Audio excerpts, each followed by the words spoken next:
Hello दोस्तों, मेरा नाम है संदीप और स्वागत है आपका BH व्यूअर्स में। आज हम लोग 11वां चैप्टर कंप्लीट करेंगे क्लास 6 की हिस्ट्री का, जो कि आखिरी चैप्टर है। इसके बाद हम लोग 7th क्लास की इतिहास की जो शुरू कर देंगे।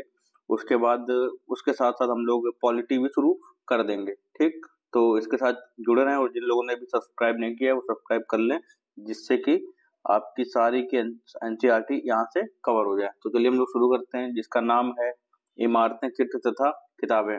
चैप्टर 11 क्या नाम है? इमारतें, चित्र तथा किताबें। तो बहुत ही अच्छे से हम लोग कवर करेंगे इसको। देखिए, मरुत्सामी और लौ स्तंभ। मरुत्सामी आज बहुत खुश था। ये एक बच्चा है, इसका नाम है मरुत्सामी।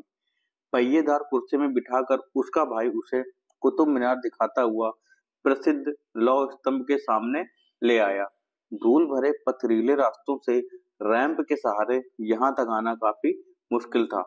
अपने इस अनुभव को मरुत्सामी कभी नहीं भूल पाएगा। धातु विज्ञान। प्राचीन भारतीय धातु वैज्ञानिकों ने विश्व धातु विज्ञान के क्षेत्र में प्रमुख योगदान दिया है। पुरातात्विक खुदाई ने यह दर्शाया है कि हड़प्पावासी कुशल शिल्पी थे। ठीक, हम लोगों ने देखा है हड़प्पा के बारे में। उन्हें तांबे के धातु कर्म यानी धातु शोधन, मतलब धातु कैसे बनाई जाती है, इसकी जानकारी थी। उन्होंने उन्होंने तांबे और टिन को मिलाकर कांसा भी बनाया, जहां हड़प्पावासी कांस्य युग से जुड़े थे। वहीं उनके उत्तराधिकारी लौह युग से संबद्ध थे। भारत अत्यंत विकसित किस्म के लोहे का निर्माण करता था। खोटा लोहा, पिटवा लोहा और ढलवा लोहा, ये आपको ध्यान रखना है। उसके आगे हम लोग देखें लौह स्तंभ। महरौली दिल्ली में कुतुब मीनार के परिसर में खड़ा यह लौह स्तंभ कौन सा? ये ठीक है, ये आप देख सकते हैं। ये कहाँ पे है? कुतुब मीनार में। ठीक, भारतीय शिल्पकारों की कुशलता का एक अद्भुत उदाहरण है। इसकी ऊंचाई 7.2 मीटर और वजन 3 टन से भी ज्यादा है। इसका निर्माण लगभग 1500 साल पहले हुआ।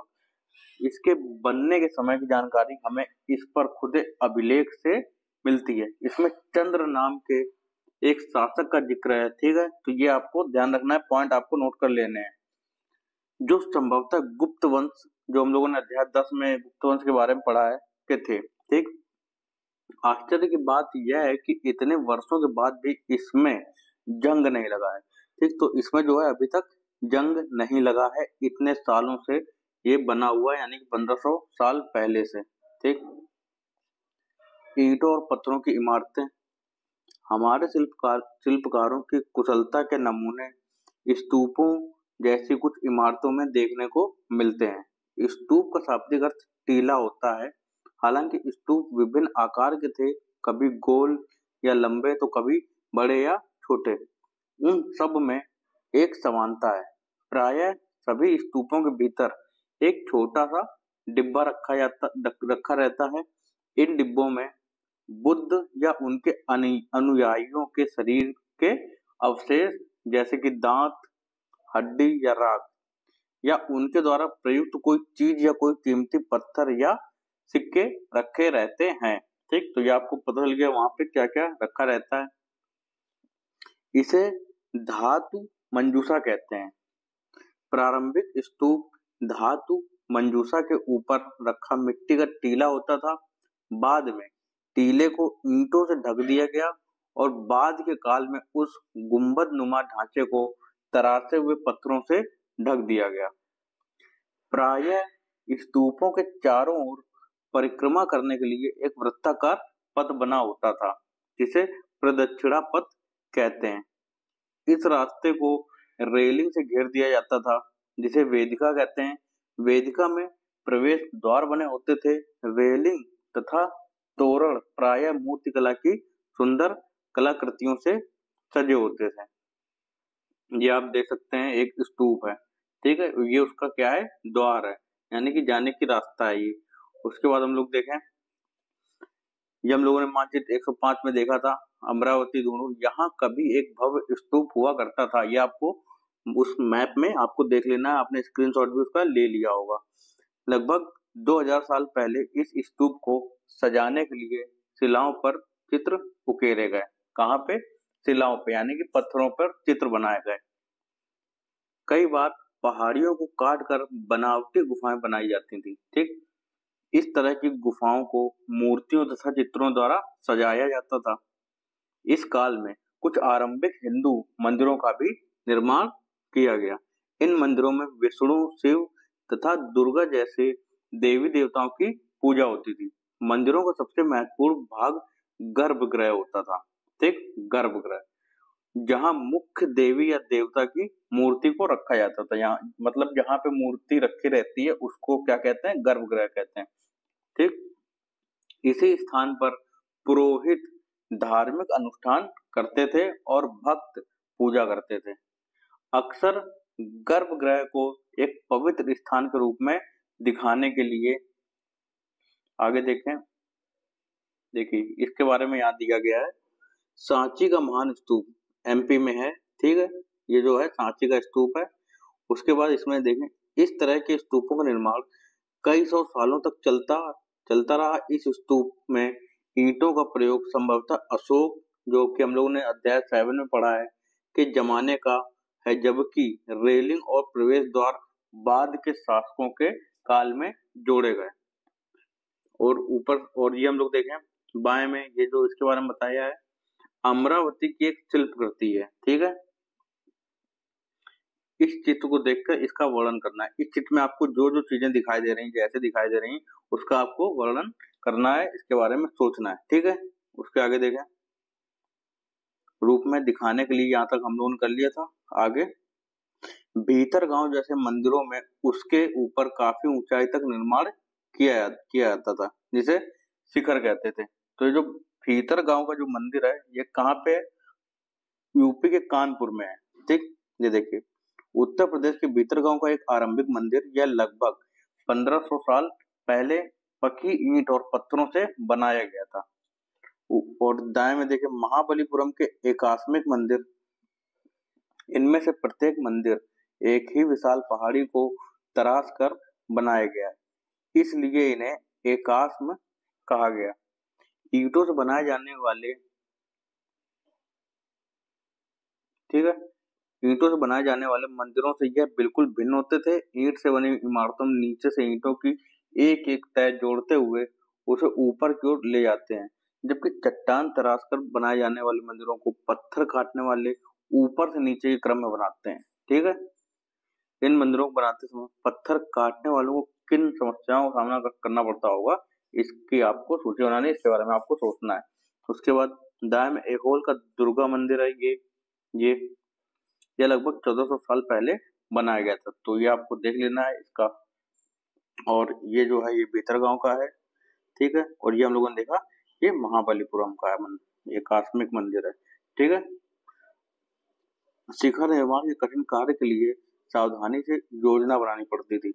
अधिकतर मंदिरों में मंडप नाम की एक जगह होती थी। यह एक सभागार होता था जहां लोग इकट्ठा होते थे। ये मानचित्र 105 पेज नंबर में महाबलीपुरम और एहोल को दोनों हम लोगों ने देखा था। इन शहरों में पत्थरों से बने कुछ उत्कृष्ट मंदिर हैं, उनमें से कुछ यहाँ दिखाए गए हैं। उसके आगे देखा, ये हम लोगों ने देख लिया। स्तूप तथा मंदिर किस तरह बनाए जाते थे। स्तूपों तथा मंदिरों को बनाने की प्रक्रिया में कई अवस्थाएं आती थी। इसके लिए काफी धन खर्च होता था, इसलिए आमतौर पर राजा या रानी ही इन्हें बनवाने का निश्चय करते थे। पहला काम, अच्छे किस्म के पत्थर ढूंढकर शिलाखंडों को खोद कर निकालना होता था। फिर मंदिर या स्तूप के लिए सोच विचार कर तय किए गए स्थान पर शिलाखंडों को पहुंचाना होता था। यहाँ पत्थरों को काट छांट कर तराशने के बाद खंभों, दीवारों की चौखटों, फर्शों तथा छतों का आकार दिया जाता था। इन सबके तैयार हो जाने पर सही जगहों पर उन्हें लगाना काफी मुश्किल का काम था। ये हम लोग देखें, उड़ीसा का जैन मठ एक पहाड़ी को खोदकर इस 2 मंजिली इमारत को बनाया गया है। ये जो इमारत है, ये 2 मंजिली है। ठीक है, ये देखिए, ये दूसरी मंजिली है। कमरों के प्रवेश द्वारों को ध्यान से देखो, आपको इसको ध्यान से देखना है। इनमें जैन भिक्षु रहते और ध्यान करते थे। ठीक है, यहाँ पे ये जो कमरे बने हुए हैं, यहाँ पे जैन भिक्षु रहते थे और यहाँ पे क्या करते थे, वह ध्यान करते थे। पेज नंबर 14 पर दिए गए चित्र अध्याय 2 और यहाँ दिखाई गई गुफा में क्या अंतर है, ये आपको देखना है। उसके आगे नीचे ये राष्ट्रीय संग्रहालय नई दिल्ली से एक मूर्ति का चित्र। ठीक है, ये देखिए, क्या तुम यहाँ देख पा रहे हो कि किस प्रकार गुफाओं की खुदाई की गई होगी। ये गुफाओं की खुदाई करते हुए चित्र बना हुआ है। इस तरह के शानदार ढांचों का निर्माण करने वाले शिल्पकारों को सारा खर्च संभवतः राजा रानी ही देते थे। इसके अतिरिक्त इन स्तूपों या मंदिरों में आने वाले भक्त जो उपहार अपने साथ लाते थे, उनसे इमारत की सजावट की जाती थी। जैसे हाथी दांत का काम करने वाले श्रमिकों के संघ ने सांची के एक अलंकृत प्रवेश द्वार तोरण को बनाने का खर्च दिया था। ठीक है, इनकी सजावट के लिए पैसे देने वालों में व्यापारी, कृषक, माला बनाने वाले, इत्र बनाने वाले, लोहार और सुनार तथा ऐसे कई स्त्री पुरुष शामिल थे जिनके नाम खंभों, रेलिंगों तथा दीवारों पर खुदे हैं। मतलब जिनने भी सहयोग दिया था उनके नाम वहां पे लिख दिए गए हैं। इसलिए जब तुम इन स्थानों को देखने जाओ तो याद रखना कि कितने सारे लोगों ने इन्हें बनाने और सजाने में अपना योगदान दिया था। उसके बाद अध्याय 8 में पृष्ठ 83 पर दिए चित्र की तरह तुम भी मंदिरों तथा स्तूपों के निर्माण के दौरान आने वाले विभिन्न चरणों का चित्र बनाओ। तो ये बच्चों के लिए काम दिया गया है। उसके बाद ये देखते हैं चित्रकला। मानचित्र 7 में अजंता को ढूंढो। ठीक, उसमें वो जो मैप ने आपने स्क्रीनशॉट उसका लिया होगा, तो उसमें आपको अजंता को देखना है। यह वह जगह है जहाँ के पहाड़ों में सैकड़ों सालों के दौरान कई गुफाएं खोदी गई। इनमें से ज्यादातर बौद्ध भिक्षुओं के लिए बनाए गए विहार थे। इनमें से कुछ को चित्रों द्वारा सजाया गया था। यहाँ इनके कुछ उदाहरण दिए गए हैं। गुफाओं के अंदर अंधेरा होने की वजह से अधिकांश चित्र मसालों की रोशनी में बनाए गए थे। इन चित्रों के रंग 1500 साल बाद भी चमकदार है, यानी कि आज भी इनके रंग जो है चमकदार है। ये रंग पौधों तथा खनिजों से बनाए गए थे। इन महान कृतियों को बनाने वाले कलाकार अज्ञात है, मतलब उनके बारे में हमें कोई भी जानकारी नहीं मिली है। ये देखिए अजंता चित्र, ये है अजंता चित्र। ये तुम्हें इनमें से प्रत्येक चित्र में जो दिखता है उसका वर्णन करो। ठीक है, तो इसके बारे में आपको सोचना क्या क्या चीजें आपको इसमें दिखाई दे रही हैं चित्र में, वो आपको देख लेनी है। ठीक है, उसके आगे हम लोग देखें पुस्तकों की दुनिया। इस युग में कई प्रसिद्ध महाकाव्यों की रचना की गई। इन उत्कृष्ट रचनाओं में स्त्री पुरुषों की वीर गाथाएं तथा देवताओं से जुड़ी कथाएं हैं। करीब 1800 साल पहले एक प्रसिद्ध तमिल महाकाव्य शिलप्पदिकारम, ये नाम आपको याद रखना है, शिलप्पदिकारम की रचना इलांगो नामक कवि ने की। किसने की? इलांगो, ये भी इंपॉर्टेंट है। शिलप्पदिकारम नामक तमिल महाकाव्य की रचना इलांगो ने की, ये पॉइंट आपको नोट कर लेना है। इसमें कोवलन नाम के एक व्यापारी की कहानी है, ये भी आपको ध्यान रखना है। वह पुहार में रहता था। अपनी पत्नी कन्नगी की उपेक्षा कर वह एक नर्तकी माधवी से प्रेम करने लगा। मतलब अपनी पत्नी को छोड़ के वह एक नर्तकी जो कि मतलब जो नाचने वाली होती हैं, जो नाचती हैं, नाच दिखाती हैं, उसके माधवी के प्रेम में पड़ गया, उससे प्रेम करने लगा। बाद में वह और कन्नगी पुहार छोड़कर मदुरै चले गए।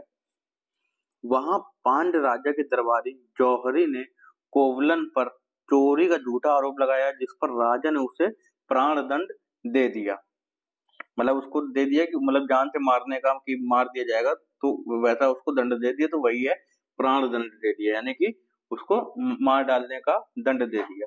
कन्नगी जो अभी भी उससे प्रेम करती थी, ठीक है, इस अन्याय के कारण दुख और रोष से भर गई उसने मदुरै शहर का विनाश कर डाला। ठीक है, उसने पूरे मदुरै का विनाश कर डाला। अब ये देखते हैं, शिलप्पदिकारम से लिया गया एक वर्णन यहाँ पे दिया गया है, इसको पढ़ते हैं। यहाँ कवि ने कन्नगी, जो उसकी पत्नी थी, के दुख का इस तरह वर्णन किया है। ओ मेरा दुख तो देखो, तुम मुझे सांत्वना तक नहीं दे सकते। क्या यह सही है कि विशुद्ध सोने से भी सुंदर तुम्हारा शरीर बिना धुला धूल से सना यूं ही पड़ा है? यह कहाँ का न्याय है कि गोधूली की इस स्वर्णिम आभा में फूल माला से ढके सुंदर वृक्ष स्थल वाले तुम जमीन पर गिरे पड़े हो।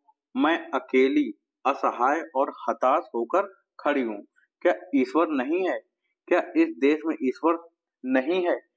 पर क्या उस स्थान पर ईश्वर रह सकते हैं जहाँ के राजा की तलवार निर्दोष नवागंतुक के प्राण ले लेती है? क्या ईश्वर नहीं है? नहीं है। ठीक है, ये इस प्रकार से वर्णन किया है।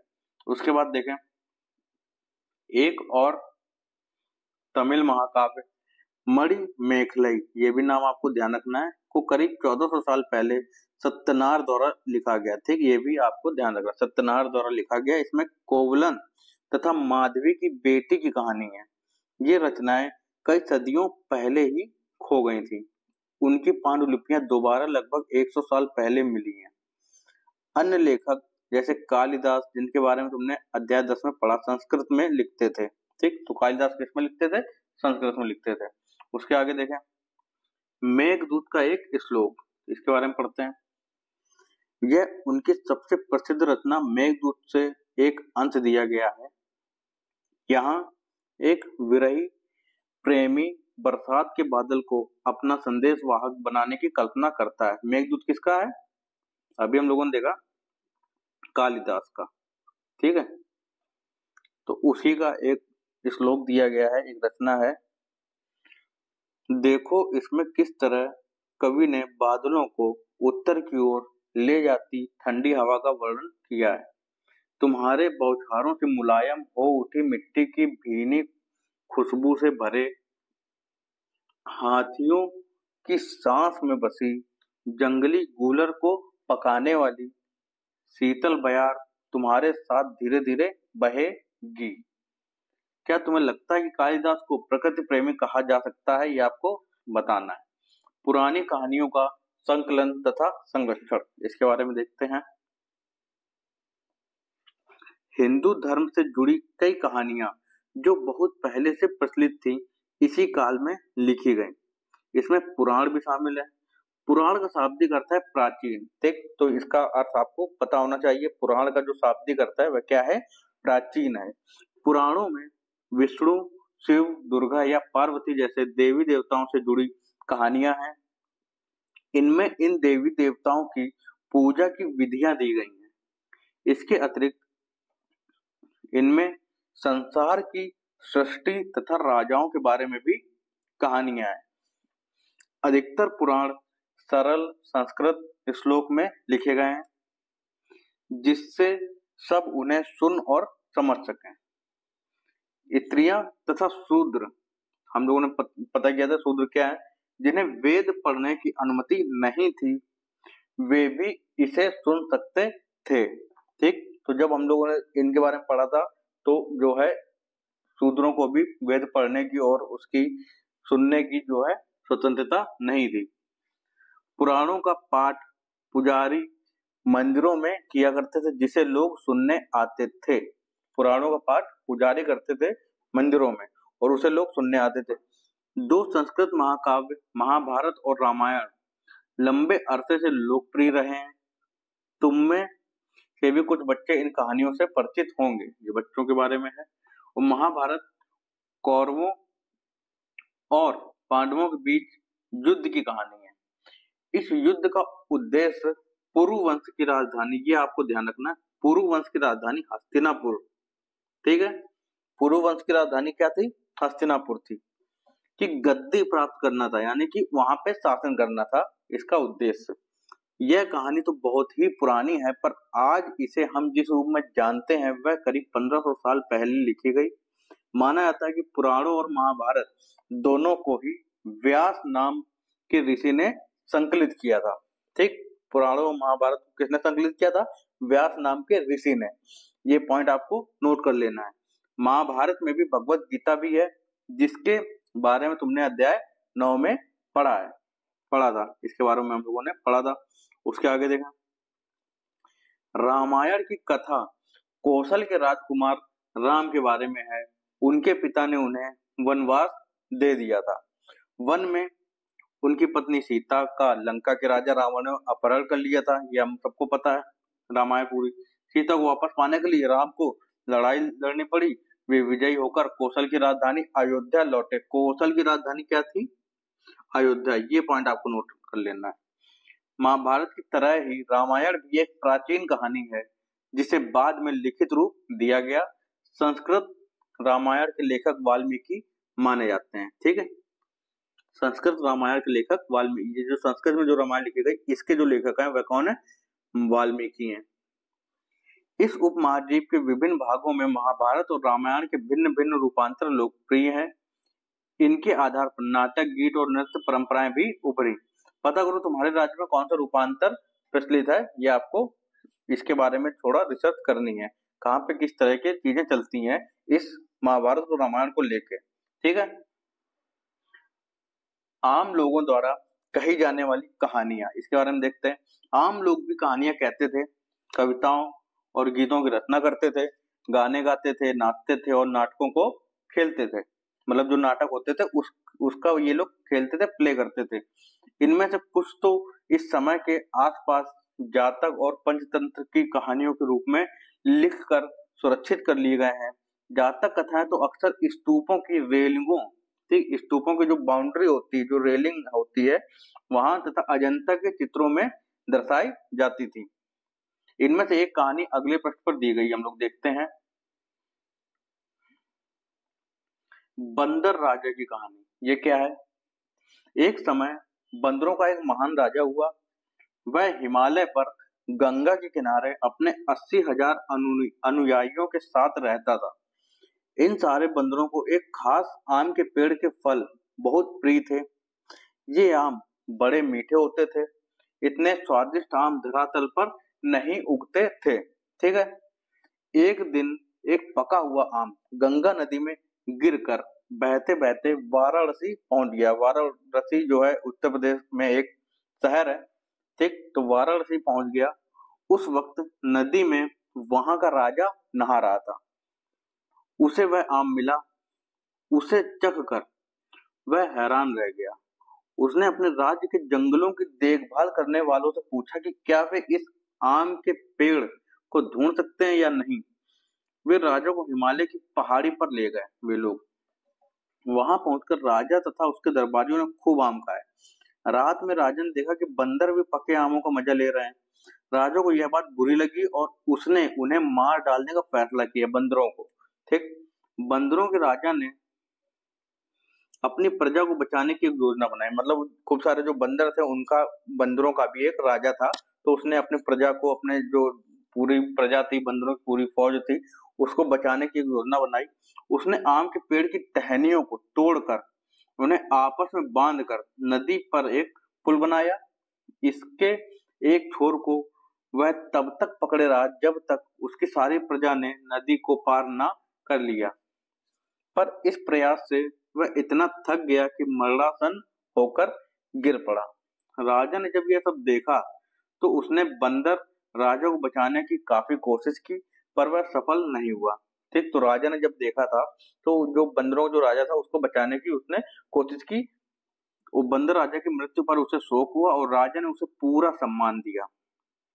मध्य भारत में भरहुत के एक स्तूप से मिले एक पत्थर पर उकेरे गए चित्र में इसे दिखाया गया है। कहां से? मध्य भारत में भरहुत के स्तूप से एक पत्थर से उकेरे गए चित्र में इसे दिखाया गया है। ये आपको ध्यान रखना है। क्या तुम बता सकते हो कि इसमें कहानी का कौन सा हिस्सा दिखाया गया, या हिस्सा क्यों चुना गया होगा? इसके बारे में आपको सोचना है। अब देखते हैं विज्ञान की पुस्तकें। इसी समय गणितज्ञ तथा खगोल शास्त्री आर्यभट्ट ने संस्कृत में आर्यभट्टियम नामक पुस्तक लिखी। ठीक, ये आपको नोट कर लेना है। आर्यभट्ट ने कौन सी पुस्तक लिखी? आर्यभट्टियम लिखी, जो कि संस्कृत भाषा में थी। इसमें उन्होंने लिखा कि दिन और रात पृथ्वी के अपनी धुरी पर चक्कर काटने की वजह से होते हैं, जबकि लगता है कि रोज सूर्य निकलता है और डूबता है। उन्होंने ग्रहण के बारे में भी एक वैज्ञानिक तर्क दिया। उन्होंने वृत्त की परिधि को मापने की भी विधि ढूंढ निकाली। आप समझ लीजिए, उस समय जो है इतना साइंस हम लोग जानते थे भारत में, जो लगभग उतनी ही सही है जितनी कि आज प्रयुक्त होने वाली विधि है। अब समझिए, आज जो हम लोग प्रयुक्त करते हैं जो विधि वृत्त की परिधि को निकालने का, उस समय आर्यभट्ट ने इसको खोज लिया था। वराहमिहिर, ब्रह्मगुप्त और भास्कराचार्य कुछ अन्य गणितज्ञ और खगोलवेत्ता थे। ये नाम आपको याद रखने हैं, जिन्होंने कई खोजें की। इनके बारे में और पता लगाएं। ठीक, इनके बारे में आपको जानना है। उसके बाद शून्य और आयुर्वेद, इसके बारे में पढ़ते हैं। शून्य के बारे में, अंकों का प्रयोग पहले से होता रहा था, पर अब भारत के गणितज्ञों ने शून्य के लिए एक नए चिन्ह का आविष्कार किया। गिनती की यह पद्धति अरबों द्वारा अपनाई गई, तब यूरोप में भी फैल गई। आज भी यह पूरी दुनिया में प्रयोग की जाती है। रोम के निवासी शून्य का प्रयोग किए बगैर गिनती करते थे। उसके बारे में और भी जानकारी हासिल करने की आपको कोशिश करनी है। जो हम लोग रोमन नंबर लिखते हैं उसमें देखेंगे कि शून्य का प्रयोग नहीं होता है। उसके आगे, आयुर्वेद चिकित्सा विज्ञान की एक विख्यात पद्धति है जो प्राचीन भारत में विकसित हुई। प्राचीन भारत में आयुर्वेद को दो प्रसिद्ध चिकित्सक थे। आयुर्वेद के दो प्रसिद्ध चिकित्सक थे, चरक प्रथम द्वितीय शताब्दी ईस्वी में और सुश्रुत चौथी शताब्दी ईस्वी में। ठीक, ये दोनों आपको नाम याद रखने, चरक और सुश्रुत। चरक द्वारा रचित चरक संहिता, ये भी आपको नोट कर लेना है, औषधि शास्त्र की एक उल्लेखनीय पुस्तक है। अपनी रचना सुश्रुत संहिता में सुश्रुत ने शल्य चिकित्सा की विधियों का विस्तृत वर्णन किया है। तो ये दोनों पॉइंट आपको नोट कर लेने हैं। ठीक, जो कि एग्जाम में पूछे जा सकते हैं कि चरक ने कौन सी पुस्तक लिखी है या किस पे आधारित थी, और सुश्रुत ने जो पुस्तक लिखी वह किस पे आधारित थी। इस तरीके की चीजें एग्जाम में पूछी जा सकती हैं। अब हम लोग देख लेते हैं अन्य जो चीजें हैं। कागज आज हमारे रोजमर्रा की जिंदगी का हिस्सा बन गया है। जो किताबें हम पढ़ते हैं वे कागज पर छपी होती हैं। उसी तरह लिखने के लिए भी हम कागज का ही उपयोग करते हैं। कागज का आविष्कार करीब 1900 साल पहले काई लून नाम के व्यक्ति ने चीन में किया था। ये आपको नाम हो सके तो आप याद रखें। ठीक, एक नॉलेज है। काई लून नाम के एक व्यक्ति ने चीन में किया था। उसने पौधों के रेशों, कपड़ों, रस्सियों और पेड़ की छालों को पीट पीट कर लुगदी बनाकर उसे पानी में भिगो दिया। फिर उस लुगदी को दबाकर उसका पानी निचोड़ा और तब सुखाकर कागज बनाया। आज भी हाथ से कागज बनाने के लिए इसी विधि को अपनाया जाता है। कागज बनाने की तकनीक को सदियों तक गुप्त रखा गया। ठीक, कभी किसी को पता नहीं चलने दिया गया कि कागज बनता कैसे है। करीब 1400 साल पहले यह कोशिश कोरिया तक पहुंची। कोरिया हम लोग जानते हैं जो कि हमारा पूर्वी एरिया है। ठीक, उत्तर और पूर्व का जो एरिया वहां पे कोरिया है, उत्तर कोरिया, दक्षिण कोरिया, तो वहां उसकी बात हो रही है। ठीक, कोरिया तक पहुंची। उसके बाद इसके तुरंत बाद ही यह जापान तक फैल गई। ठीक, जापान भी उसी से बिल्कुल सटा हुआ है, सटा हुआ नहीं हुआ, बीच में एक जो है वो सी भी है जापान का। उसके बाद जो है हमारा आ जाता है जापान। ठीक, तो करीब 1800 साल पहले यह बगदाद में पहुंची। फिर बगदाद से यह यूरोप, अफ्रीका और एशिया के अन्य भागों में फैली यह विधि, कागज बनाने की विधि। इस उपमहाद्वीप में भी कागज की जानकारी बगदाद से ही आई, यानी कि भारत में भी और भारत के क्षेत्र आसपास क्षेत्र में भी यह जो जानकारी है बगदाद से ही आई है। ये भी आपको बात ध्यान रखनी। प्राचीन भारत की पांडुलिपियां किस चीज पर तैयार की जाती थी, ये आपको बताना है। किस पे तैयार की जाती थी, हम लोगों ने पिछले चैप्टर में इसके बारे में पढ़ा है। ये चैप्टर हुआ हमारा समाप्त। और कुछ उपयोगी शब्द हम लोग देख लेते हैं। स्तूप, मंदिर, चित्रकला, महाकाव्य, कहानी, पुराण, गणित और विज्ञान। इसके बाद ये आपको छोटी सी कल्पना करनी है। ये एक्सरसाइज आपको जरूर कर लेनी है, ठीक है। अगर नहीं ये क्वेश्चन हो तो आपको एक बार चैप्टर फिर से देखना है, ठीक है। तो ये हमारा चैप्टर हुआ कंप्लीट और इसके बारे में भी आपको पढ़ लेना है। एक कुछ तिथियां दी गई हैं, ये इतनी कुछ इम्पोर्टेंट है नहीं, ठीक। फिर भी आपको एक बार इसका स्क्रीनशॉट आप ले सकते हैं, ठीक है। इसका आप लोग स्क्रीनशॉट ले लीजिए। बाकी ये इतना कुछ खास नहीं है, आपको इतना ध्यान नहीं रखना है। कुछ चीजें हैं जो कि देखनी है, बाकी हम लोग इन सब चीजों के बारे में आगे और भी अच्छे से पढ़ेंगे। उसके बाद ये मैप है, ये मैप की भी आपको स्क्रीनशॉट ले लेना है। या फिर मैप तो आप लोग जहाँ पे पढ़ते हैं, अपनी पढ़ाई करते हैं, वहां बिल्कुल सामने आप लोग मैप, वर्ल्ड का मैप बिल्कुल लगा के रखें और इंडिया का भी मैप लगा के रखें, ठीक है। तो जिससे कि बहुत ही आसानी होगी। अगर आपको मैप के बारे में जानकारी ही नहीं है तो जीएस फिर पढ़ने का, एनसीईआरटी पढ़ने का कोई फायदा नहीं है, क्योंकि पता ही नहीं चलेगा कहाँ पे कौन सी घटनाएं होती हैं। और क्योंकि ज्योग्राफिकल रीजन भी बहुत ही इंपॉर्टेंट रखता है इतिहास में, तो इसलिए हमें मैथ की जानकारी होनी चाहिए। तो ये हमारा चैप्टर खत्म हुआ और इसी के साथ हम लोगों की क्लास 6 की हिस्ट्री की भी एनसीईआरटी हम लोग की खत्म हो गई है। अब हम लोग क्लास 7 की एनसीईआरटी की तरफ आगे बढ़ेंगे। और जिन लोगों ने भी चैनल सब्सक्राइब नहीं किया, अगर पसंद आया तो जरूर सब्सक्राइब करें और अपने साथियों के साथ भी इसे साझा करें। तो अगला चैप्टर हम लोग अगले वीडियो में कवर करेंगे। इसका मतलब क्लास 7 का जो स्टार्ट करेंगे हम लोग, और साथ साथ पॉलिटी भी क्लास 6 की स्टार्ट कर देंगे। तो मिलते हैं अगले वीडियो में, तब तक के लिए धन्यवाद।